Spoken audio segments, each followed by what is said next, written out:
friendo, Steve here. Welcome back to the channel. It's been like over a week since I've done a Wrestle Juice video, and I feel terrible about it, but it couldn't be sort of helped.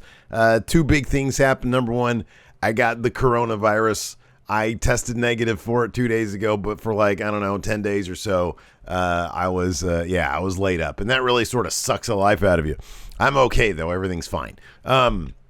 Second thing is, as you can see, I'm in a different place right now because my house is undergoing the new paint and the carpet that I mentioned last time. So, but I decided it's Friday. I'm going to do another one of these QA videos, and I promise I got some more content coming up, I believe, this weekend. But of course, this is Ask Wrestle Juice. You guys left a bunch of great questions on our community tab.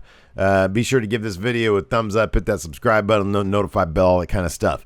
Big news lately has to do with CM Punk and some backstage drama there in AEW. Evidently, him and Hangman Page have some actual heat.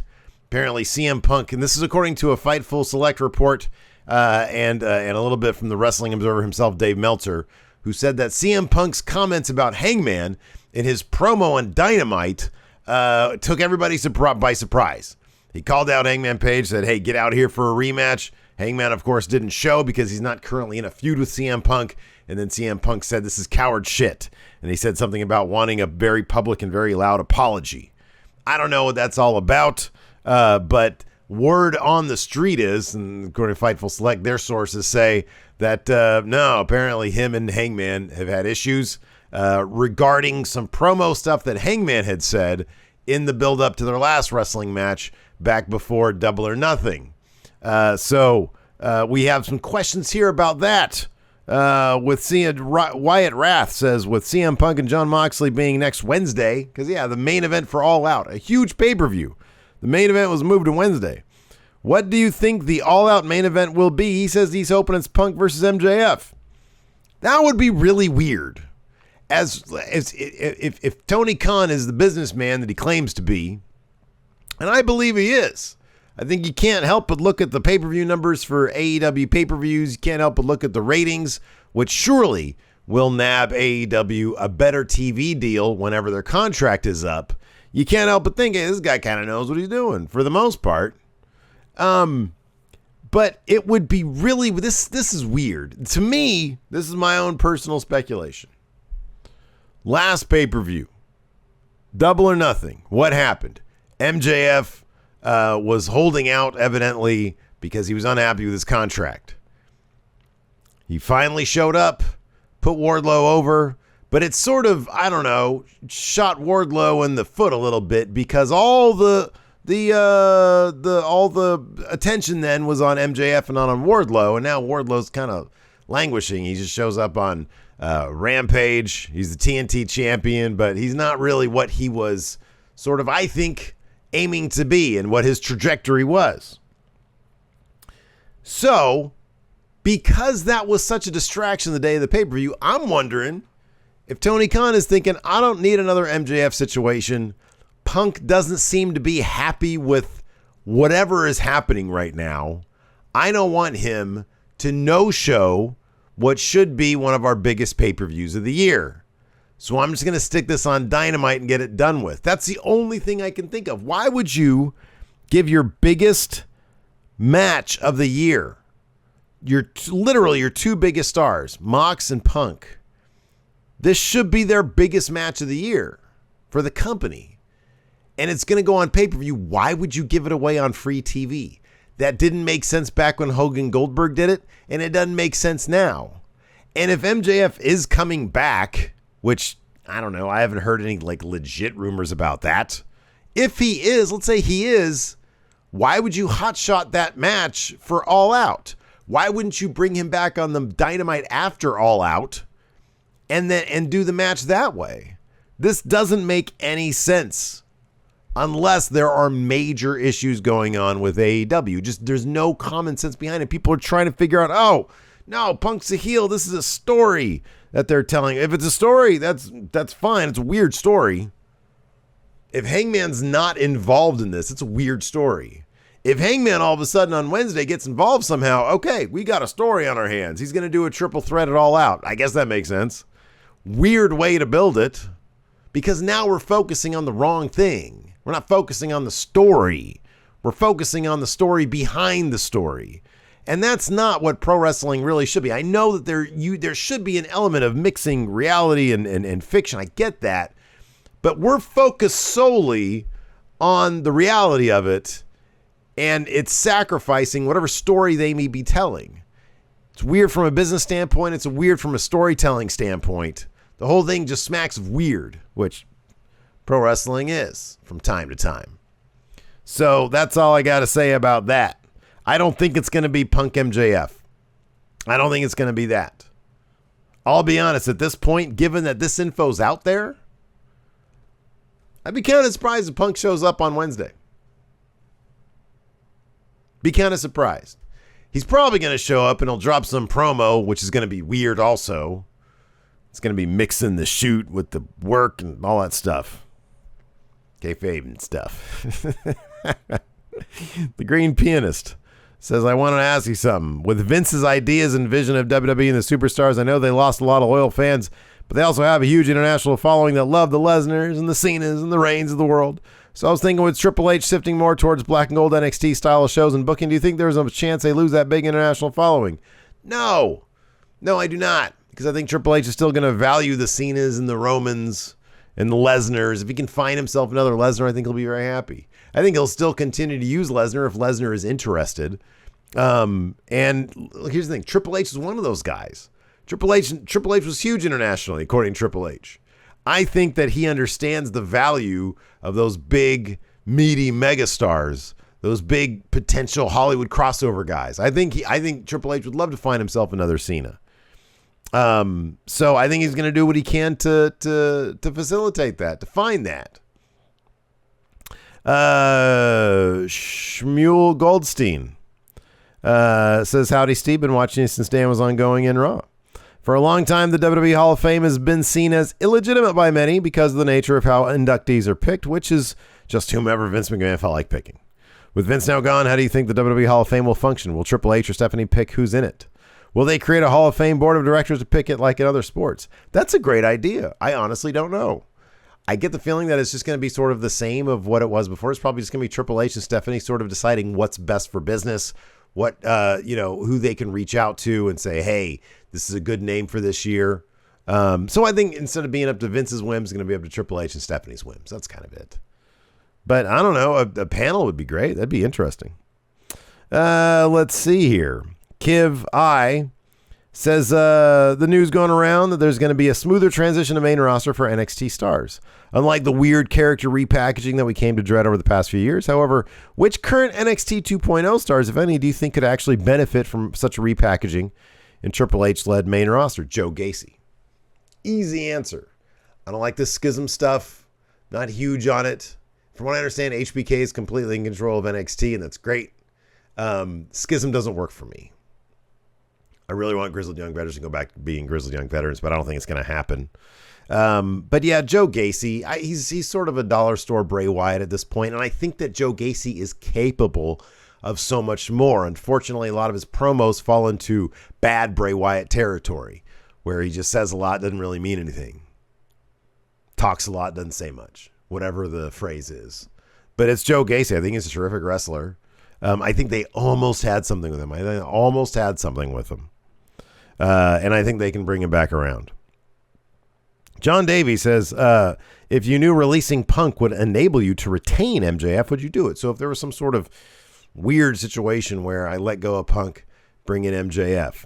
If I was able to rein in CM Punk, see, I kind of think that Tony Khan has enabled him a little bit to maybe, if this report is true, to maybe act like an asshole. If you sit there in a media scrum and the dude next to you, you say, hey, this guy is responsible for all the success of my company. He's probably going to have a big head about that, especially if he's a guy who's known already for having a big head about things.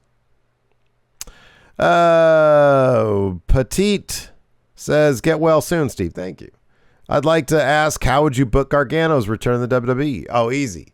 You'd have Austin Theory go through some sort of violent coming to Jesus moment, right? Like, oh, he got a win over Dolph Ziggler. That's great. But then he comes up against somebody who he doesn't beat.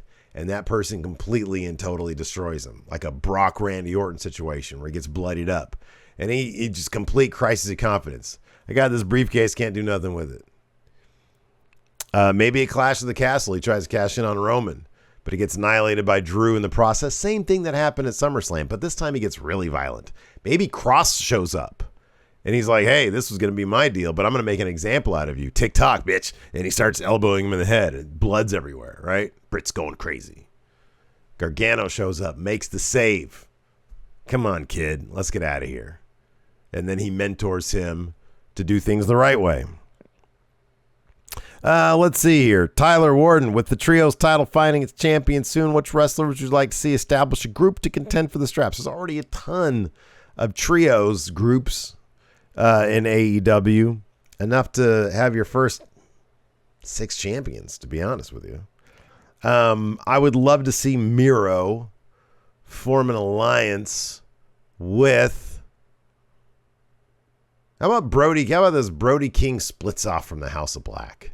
I think Brody King should be a leader, not a follower. So Brody King and Miro form an alliance, and then they add to the group Darby Allin. 3 guys joined by violence. I think that'd be kind of cool. Dave Davey, on a scale of 1 to 100, with 100 being the highest, how much of a difference do you feel there is in the WWE product now? From 1 to 100, with 100 being the highest, how much of a difference do you feel there is in the WWE product now? I would say it is like a 55, I guess. It's a lot. That's a big number. If 0 is no difference and 100% is like all the difference. Because I don't know what all the difference means. Like a complete 180 from what it is. I mean, essentially, if Triple H were to turn Raw and SmackDown into NXT 1.0, I guess that would be all the way to 100. Like if everything became metal. I think he's getting there, but I think right now I think he's already made enough changes to give you a solid 55. Let's see here. Richard Ives says, what are your thoughts on NXT? Is Shawn Michaels the right man to take control? Could NXT become entertaining and engaging like it used to be when Triple H was in charge? I think it's on the right path now that Vince is gone, and I think they're probably going to try. Well, number one, they announced, and I know somebody else here has. The champ here says, do you fear a cancellation of NXT UK coming? And then somebody mentions what actually was announced today, with the UK seemingly dissolved and transformed into NXT Europe. That was the announcement. And a ton of releases today.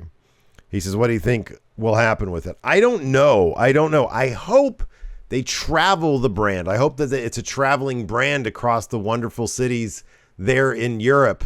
And they continue to bring in wrestlers from across the globe, like they did with Meiko Satomura, et cetera, et cetera. And I hope it becomes more of an NXT International than just an NXT Europe, but it's based in Europe. And I'd love to see them run beautiful theaters like they did in that first one, the Royal Albert. Was it Royal Albert Hall? Is that where they were? I think that's where they were. Yeah, I'd love awesome venues like that with really hot crowds. That's what I want to see with NXT Europe. And I hope they bring back a lot of those people that they released. Jason Allenby says, with Tony Storm versus Thunder Rosa confirmed for All Out, is it time for Thunder Rosa's reign to end? Yes. I think it's been not great. I think Tony Khan consistently fumbles the women's division in AEW, and I think it's time for Tony Storm to maybe give that title a clean slate. Tyler, with no mention of MJF on television and minimal attention on dirt sheets, has the heat on Max died down since his Fire Me promo? Yeah, but I think once the rumblings start kicking up that he's going to come back, I think he'll get his heat back. I think he's probably really good at that. I think he'll be a tweener when he comes back because returns, people are always at least faces. This is sort of related. Johnny Burney says, just saw the numbers for this week's Dynamite. Why do you think there's a lack of interest when it comes to AEW, and why aren't they growing? I honestly think it's because AEW needs more stories. Stories keep you coming back. Good wrestling, which they have tons of. They have the best weekly wrestling on television in America, right? They got the best. That ain't going anywhere. but it's sort of proving that you need more than that. It was the same problem NXT had in the later days of 1.0. They would just there was a stretch. I remember it was like right before AEW where they would just have like 20-minute match after 20-minute match after 20-minute match. It was like, wow, this is really good wrestling, but nobody really cared because the stories had died down. I think that's starting to become the problem with AEW.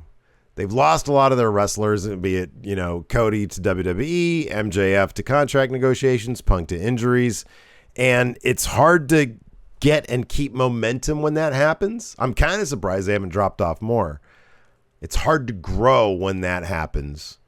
And if you aren't able to establish consistently a hook for people to keep on returning, to keep on coming back, oh my God, what's going to happen? I feel like AEW needs that sort of sense of urgency back that I think it kind of used to have when they were on an upward swing. And I kind of feel like they lost a little bit about that. Some of that is their fault. Some of that is Tony Khan's fault. Some of it's out of his control with injuries. That wrestling bum, will we see main roster War Games? I hope so. Vince didn't like it, but apparently Triple H does, so I hope so. John Adams says, should Tony Khan hire someone to help him with booking storylines? Yep. He's not a story guy. That's kind of clear. He's not a story guy. You see Hangman Page have this 2-year-long story, then he gets the title, he loses it, the title reign is not great, how he lost it wasn't great, he focuses on a shiny new toy in CM Punk, and then what happens, Hangman Page, he ain't got a story. He's with the Dark Order, Young Bucks tried to get him into the trios thing, and then he said no, and now he's just doing nothing. I hope he still gets into that tournament somehow. Maybe he'll take over for somebody in the Dark Order, I don't know. Let's see here. And we'll end on this one. Gustavo Clarindo says, in the ring, is Logan Paul better than Karrion Kross? I need a bigger sample size from Logan Paul. It's one thing to go out there and have a heavily practiced match with The Miz, and he killed it. Logan Paul was great in that match at SummerSlam. But it's one thing to have The Miz, one of the all-time best workers in terms of I feel like The Miz is the guy you can trust with a celebrity who's put in a lot of work to carry a match, to carry a pro wrestling match, right? To call the spots, all that stuff. I don't know if Logan Paul has had enough practice to do that. I think Karrion Kross has been around for a little while. Killer Kross has had some matches. He knows how to do that fundamental stuff about like telling a story and carrying a match. The physicality stuff, the athleticism, it seems like Kross doesn't have that stuff, but I don't think that's ever been his strong suit. It'll be interesting when he starts wrestling again. What kind of style of wrestling are they going to have him use? Is it going to be the NXT, which wasn't great, or is it going to be pre-NXT when he was more of an MMA type guy, which I think would probably be the best way to go. So there you have it. There's Ask Wrestle Juice. Thanks everybody for tuning in. Thank you for bearing with me during these few weeks here when things are in flux, and it's going to be another week before I'm fully established back in my office. Hopefully less than that, but you never know. So thanks for hanging out with me. I appreciate it. There's going to be some more content. I got some stuff figured out here now. Check out one of these other videos over here. And till next time, we'll talk to you guys over there.